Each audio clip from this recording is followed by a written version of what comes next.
Байлық пен ақыл. Ертеде бір шалдың 4 ұлы болыпты. Бір күні шал ұлдарын шақырып, «Мен қартайдым, біреуіңнің үй иесі болатын уақыттарың жетті. Кімнің ақылы мен байлығы сай болса, сол мұрагерім болады. Әрқайсыңның маған байлықтарың мен ақылдарыңды көрсетесіңдер», депті.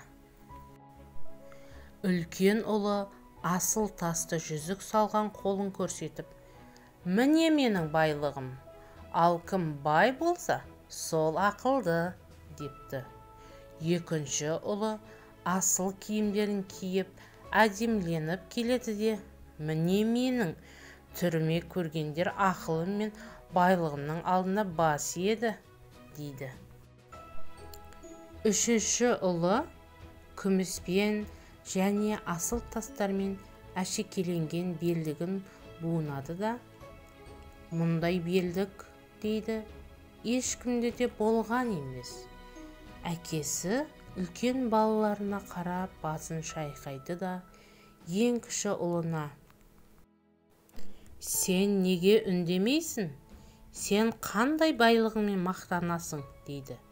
Сонда кенжесі былай депті: «Менде асыл тасты жүзік те, сәнді киім де, қымбат тастармен әшекейленген белдік те жоқ. Тек еңбек сүйгіш 2 қолым, қайрат жігерге толы жүрегім бар».